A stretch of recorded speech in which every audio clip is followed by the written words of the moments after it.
राजीव डोगरा साहब, देखिए जिस तरीके के हालात वो बता रहे हैं, ये कह रहे हैं इंडस्ट्रियल एरिया है, अगर मैं सही समझ पा रही हूँ गौरव, तो रिहायशी इलाकों में भी तो अब बम गिर रहे हैं। जो लोग घरों में हैं, या राष्ट्रपति ये कह रहे हैं आप घरों में रहिए, आप जहां हैं वहीं रहिए, राशन है नहीं, सिक्योरिटी है नहीं, बम कभी भी आपके घर में आके गिर सकते हैं, तो इंसान कैसे अपने घर में रहे? देखिए, सबसे पहले तो गौरव से मैं तारीफ भी करूंगा कि इतनी मुश्किल के बावजूद वो कॉन्टिन्यूस रिपोर्टिंग कर रहे हैं और कॉन्फिडेंटली कर रहे हैं। वो पूरा सीन बता रहे हैं जैसे ये आंखों देखा हाल होना किसी मुश्किल जगह का और मुश्किल घड़ी का बड़ी कॉन्फिडेंटली बता रहे हैं। तो आपकी आयु लंबी हो और सेफ रहें आप और आपके कैमरा सहयोगी, हमारी सबकी यही दुआएं हैं। Thank you sir. अपने खाने पीने का भी इंतजाम करिए, क्योंकि आपकी शक्ल से लग रहा है कि काफी देर से खाना नहीं खाया आपने। तो anyway, what Gaurav is saying is real battle scene, the hardships कि सामने से दुश्मन आ रहा है और कोई ना कोई फिफ्थ एलिमेंट जो है वो उनकी मदद कर रहा है। तभी गौरव कह रहे थे ना कि आर्टिलरी शेल्स पास में गिरते जा रहे हैं, एक्यूरेटली गिरते जा रहे हैं।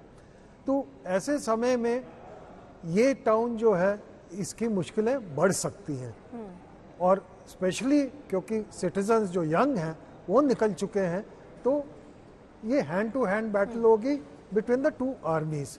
अब ये कब शुरू होगी, क्या अंजाम होगा, ये कहना मुश्किल है, पर खतरे की घड़ी है।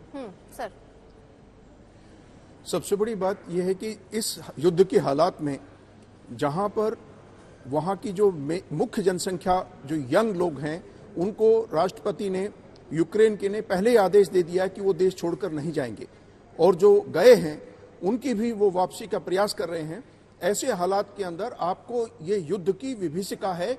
ऐसे में सबसे ज्यादा सुरक्षित जगह वहां के बंकर्स हैं, या जो अंडरग्राउंड जो भी उनके मकान के तहखाने हैं, वो सबसे सुरक्षित जगह मानी जाती है।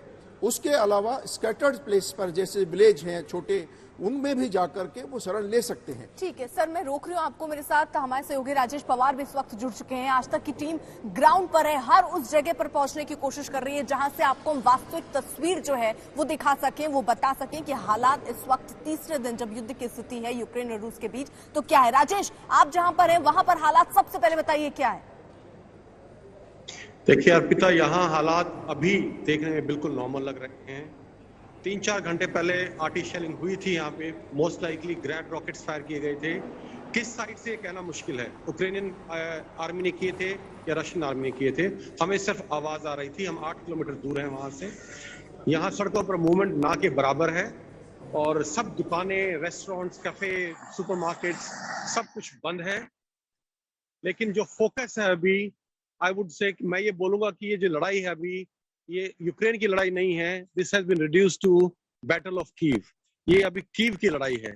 सारा फोकस लड़ाई का अभी कीव के ऊपर है, और अलग अलग प्रकार के कयास लगाए जा रहे हैं।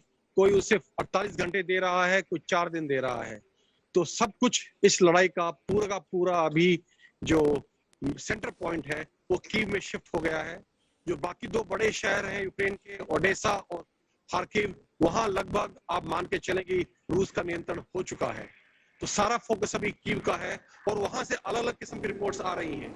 मेरे पास कम से कम 15-20 लोग हैं जो लगातार अपडेट्स मुझे भेज रहे हैं कीव से, on daily basis, on hourly basis. मुझे एक रिपोर्ट से पता लगा कि 15,000 कल रूसी सैनिक मारे गए हैं कीव के अंदर। मुझे यकीन नहीं है इस रिपोर्ट के ऊपर। दूसरी रिपोर्ट थी कि जो बिल्कुल सिटी सेंटर है कीव का, क्रुशियटिक, कल वहां फायरिंग हुई है, एक पिच बैटल हुई है। अब इसको भी वेरीफाई करना मुश्किल है, लेकिन जिन्होंने मुझे ये खबर भेजी है उन्होंने बोला है कि उन्होंने अपनी आंखों से देखा है कल रात 3 से 6 के बीच में।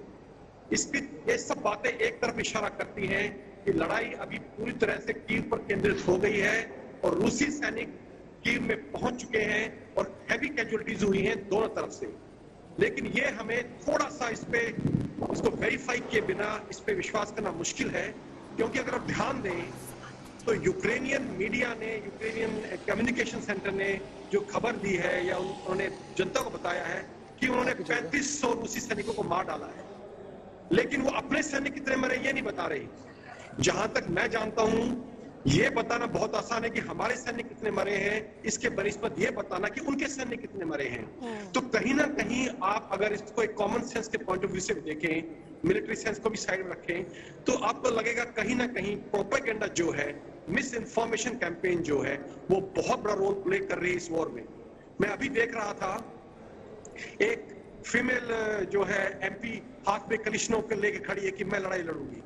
देखिए अर्पिता, यहाँ जो नेटो ने प्रोपेगेंडा चलाया था आज से 1 हफ्ता पहले, उसमें एक बूढ़ी और एक दादी खड़ी थी हाथ में राइफल लेके, मैं अपने देश की रक्षा करूंगी। फिर उन्होंने छोटे बच्चे दिखाए 7-8 साल के, मैं अपनी सिटी के लिए लड़ूंगा। देखिए ये सब प्रोपेगेंडा होता है, ये सब एक या तो मोरल बूस्ट करने के लिए या एक मैसेज करने पर एक चीज है। आपको लगता है वो एमपी जो है वहां पे आके राइफल से लड़ेगी? उसने अब तक राइफल नहीं चलाई है तो